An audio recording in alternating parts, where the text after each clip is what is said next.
नमस्कार मित्रों, मैं डॉक्टर ए के साहू आपका पुनः अपने YouTube चैनल में स्वागत करता हूं। आज हम सभी एक सबसे विशेष टॉपिक पर चर्चा करेंगे।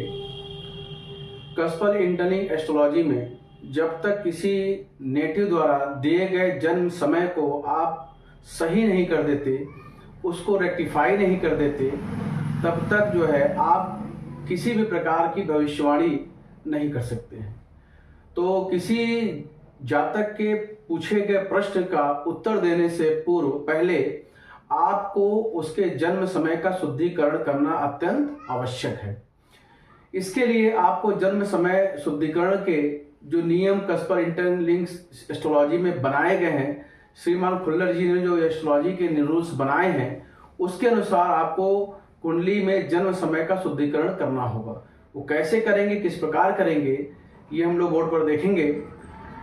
देखिए, एक बार जरा बोर्ड पर देखते हैं। देखिए, सबसे पहली कंडीशन ये होती है, पहली कंडीशन ये है कि आपका जो असेंडेंट है, फर्स्ट एसएसएल का रिलेशन मून स्टार के साथ होना अनिवार्य है। मतलब मून स्टार के साथ उसका रिलेशन स्टेब्लिश करना अनिवार्य है। जिस दिन जातक का जन्म हुआ उस दिन का जो मून स्टार है वह इवेंट को बताएगा। तो जो हमारा एसेंडेंट है, एसेंडेंट मतलब फर्स्ट कस्प का जो एसएसएल है, उसका रिलेशन हमारे मून स्टार के साथ स्टेब्लिश होना अनिवार्य है। साथ ही इनका जो इक्वेशन है, इक्वेशन का मतलब है इनका जो समीकरण है 1, 7 और 10 का, इसको भी हमें सिग्निफाई करना है। उसका ग्रहों का उसका सिग्निफिकेटर बनना अनिवार्य है। दूसरा हो सकता है कि जेनेटिकल रिलेशन भी हो, जेनेटिकल रिलेशन भी आपको स्टेब्लिश करना पड़ गया। मान लेते हैं नेटिव के माता और पिता, जस्ट छोटे भाई और बहन, जस्ट छोटे बड़े भाई बहन, और उसकी पहली संतान का जो है मून स्टार आपको पता हो, तो उसके माध्यम से भी आप जो है उसके जन्म समय को सही कर सकते हैं। इनको भी आप जन्म समय शुद्धिकरण में शामिल कर सकते हैं। तीसरा होता है event verification. Event verification, event verification क्या है, इसको समझिए।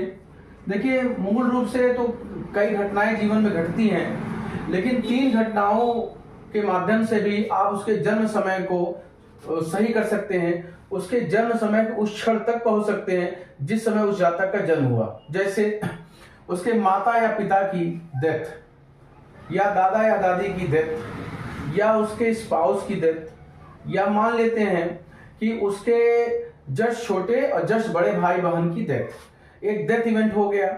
दूसरा है उसकी शादी, उसकी शादी, और अगला जो है चाइल्ड बर्थ। तो आप ये 3 बड़े इवेंट के माध्यम से भी उसके जन्म समय को सही कर सकते हैं। तो ये जो 3 पैरामीटर्स बनाए गए हैं, इन तीनों पैरामीटर्स को मैं प्रयास करूंगा कि बारी बारी 4 से 5 वीडियो में आपको विथ ट्रांजिट गोचर के साथ एंड प्रोग्रेशन चार्ट के साथ जो है समझाने का प्रयास करूंगा कि बीटीआर कैसे करते हैं, मीन बर्थ टाइम रेटिफिकेशन कैसे करते हैं। तो चलिए देखते हैं।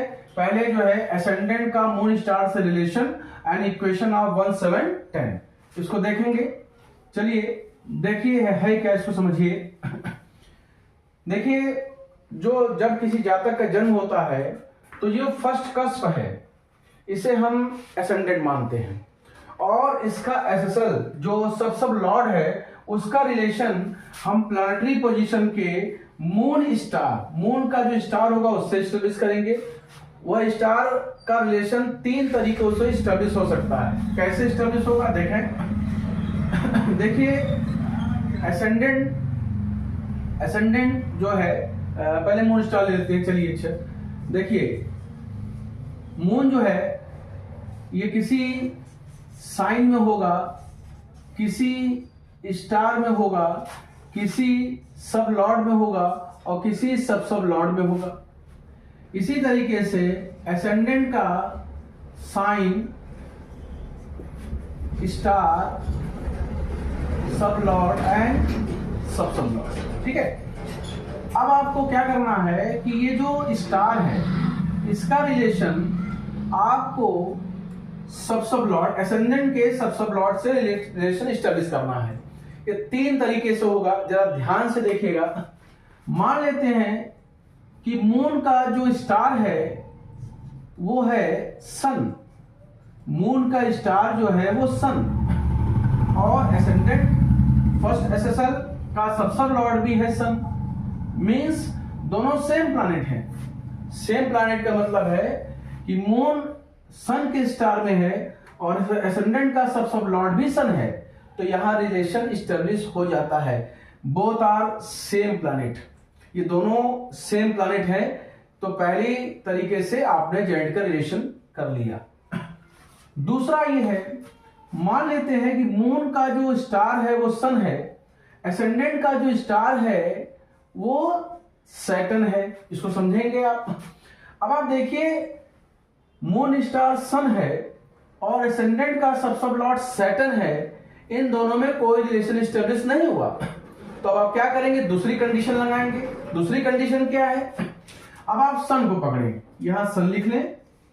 देखिए सन जो है किसी स्टार में, ध्यान दीजिए, स्टार लेवल में देखेंगे, साइन लेवल में नहीं देखेंगे, किसी स्टार में होगा, किसी सब में होगा और किसी सब सब में होगा। इसको सब लिख लेते हैं, ऐसे सब लॉर्ड लिख लें। और सैटर्न को पकड़े, सैटर्न भी किसी स्टार में होगा, किसी सब लॉर्ड में होगा और किसी सब सब लॉर्ड में होगा। तो पहले आप सन को पकड़ लें। सन जो कि मून का स्टार है और जो एसेंडेंट का सब सब लॉर्ड आपने सैटर्न चुना, इसका रिलेशन कैसे करेंगे, सन का सैटर्न या तो स्टार बन जाए, रिलेशन एस्टेब्लिश हो गया। मींस सन सैटर्न के स्टार में है। मान लेते हैं कि वो सैटर्न के स्टार में नहीं है, तो वो सैटर्न के सब में है, अभी भी रिलेशन एस्टेब्लिश हो गया। अगर इन केस अगर ये भी फेल होता है, तब हम सब सब लॉर्ड लेवल पे देखेंगे क्या सन का सब सब लॉर्ड सैटर्न बना उस कुंडली में, जिस कुंडली की बात हो रही है। तो सन का स्टार सैटर्न बन जाए, या सन का सब लॉर्ड सैटर्न बन जाए, या सन का सब सब लॉर्ड सैटर्न बन जाए, तो रिलेशन एस्टेब्लिश हो जाता है। लेकिन अगर मान लेते हैं कि ऐसा नहीं हुआ, सन में सैटर्न प्रेजेंट नहीं हुआ, तो आप सन को चेक कर लिए, अब आप सैटर्न को चेक करें। सैटर्न में सन स्टार बन जाए या नहीं बना, कोई बात नहीं, सन सब लॉर्ड बन जाए, नहीं बना, तब आप क्या करेंगे, सब सब लॉर्ड पे देखेंगे कि क्या सैटर्न का सन सब सब लॉर्ड बना।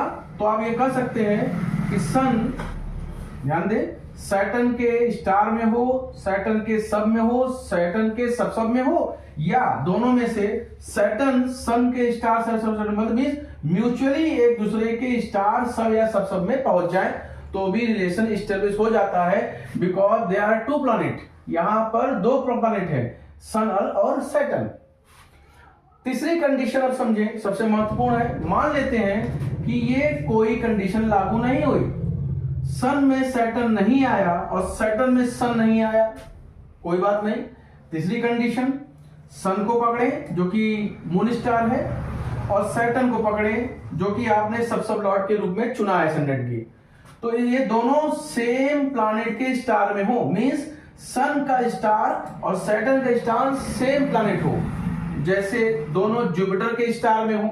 मींस ऐसे देखें, सन जुपिटर के स्टार में हो, सैटर्न भी जुपिटर के स्टार में हो। जब both planet are same star, अगर दोनों प्लैनेट आपके एक ही स्टार में आएंगे तो भी रिलेशन एस्टेब्लिश हो जाता है। तो तीनों कंडीशन आपने देखी। पहली कंडीशन थी कि मून स्टार और एसेंडेंट का सब लॉर्ड सेम प्लैनेट हो, जैसे मैंने कहा दोनों सन है, आपने देखा ये पहली कंडीशन लागू हुई। जब ये सैटर्न बना तो आपने क्या किया कि सन को चेक किया, पहले सन को चेक किया, तो सन का सैटर्न स्टार सब लॉर्ड या सब लॉर्ड बना, या सैटर्न को चेक किया, अगर ये एस्टेब्लिश नहीं हुआ तो सन इसका स्टार सब लॉर्ड और सब लॉर्ड बना। और ये भी अगर फेल हो गया तो तीसरी कंडीशन है कि सन और सैटर्न एक ही स्टार जोन में आ जाए, मींस सन और सैटर्न किसी एक प्लैनेट के स्टार जोन में हो, जैसे जुपिटर की स्टार जोन में हो, सैटर्न की स्टार जोन में, या बोथ हो जाए, ऐसा कुछ भी कंडीशन लागू हो जाती है। तो तीनों में से कोई कंडीशन लागू हो जाएगी तो आप इस प्लैनेट को एसेंडेंट का सबसब लॉर्ड रख पाएंगे।